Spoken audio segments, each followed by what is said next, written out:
Wow, what a great song. I love that message. And whenever I hear that song, I don't know about the rest of you, but memories come back of, the sanctuary full of kids singing and doing those actions. It's such a great song, one of our favorites here at Westminster.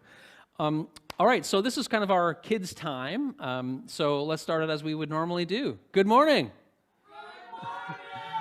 Wow, that was pretty good. I don't know if you could hear that at home. Maybe you did that at home. That was good.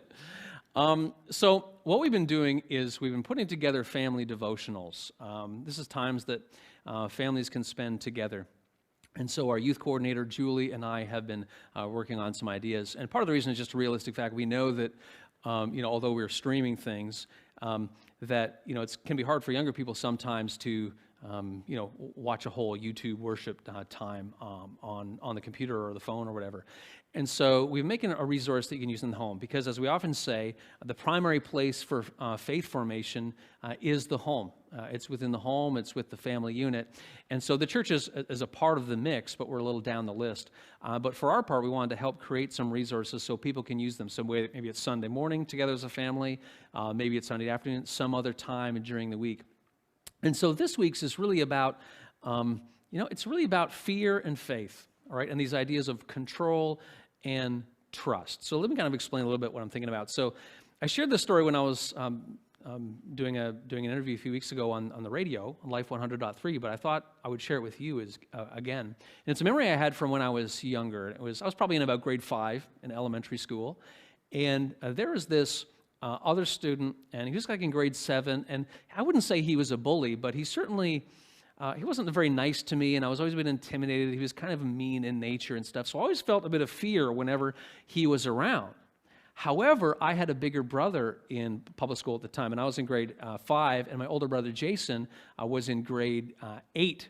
And Jason was athletic. He played on the hockey team. He was smart. He was strong. All these sorts of things, popular, all these things. And so whenever Jason came around and this other guy was there, all of a sudden I didn't have that fear anymore. Why? Because Jason was bigger than this other guy, and that gave me assurance as a young person in grade 5. And I like to think about that as it relates to fear and faith, because fear is like that person who was in grade 7 who kind of intimidated me, who I was kind of scared of. But all of a sudden, and Jason kind of represents the God. Jason, if you're listening, don't let that go to your head. It's an illustration. But all of a sudden, Jason, it's like a God comes along, and he was bigger than the fear, right? And if we can kind of visually depict this a little bit, I was looking around for things around the house to show this. And this little character, this is the Undertaker. Not the actual Undertaker. This is a little figurine of like the rest of the Undertaker. This is like the fear, right? They come along and go, oh no, I'm scared. And then all of a sudden, then this other figure comes along. Look at how big this figure is. We call this in our house Baby Stu. And all of a sudden it's like, oh no, the fear's so bad. But all of a sudden here comes God, like, he's gone. So part of me just really wanted to do that, to take down the fear with that. But the point is that the powerful presence of God is always more significant than the powerful presence of fear. Because this is a time where we can have some fears. So maybe we're scared, or we've seen things on the news, or we've heard things. Maybe our routines are different. We don't have school, we don't have activities, we don't have church maybe. Maybe our parents have been talking about things. They're doing things differently, or maybe grandpa and grandma are as well.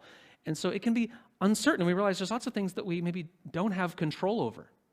Right? There's lots of things that we don't have control. We have control over some things, but we don't have control over a lot of things, which is why we need to remember that, when we remember who God is and that God is in control, and then we have faith in God who is bigger than all those fears that we have, it really helps us be at peace and to live on a daily basis with more joy, knowing that God is with us. And so the activity that we put together, it's called Control and Trust, and it's based on all this stuff that I've been talking about. And so if you want to access it and you're watching this on YouTube at home, under this little family resources button that you can push, and it will take you to this resource. Last week's was called Identity. This week's is called Control and Trust. And if you're not watching through the live stream or you're watching later, you can go to westminsterpc.ca. If you go to the blog tab at the top and go down, you'll find it called Control and Trust. And it's basically an activity that you can do together. So it's based on Psalm 103 that I'm talking about today. And there's some supplies and materials that are listed there. It's got a step-by-step, the activities, and different words that you tape up around the room on the walls, some that describe God, some that describe people. And it just helps facilitate some discussion around who God is and why we can trust God. And that is so significant right now, especially because the powerful presence of God is more significant than the powerful presence of fear. So we hope you take a moment as a family or some time. It takes about maybe 20, 25 minutes to do that. There's also a little of an adaptation if the kids are, if the youth are a bit older. But that'll be something that you can nourish your faith in this time that can be uncertain.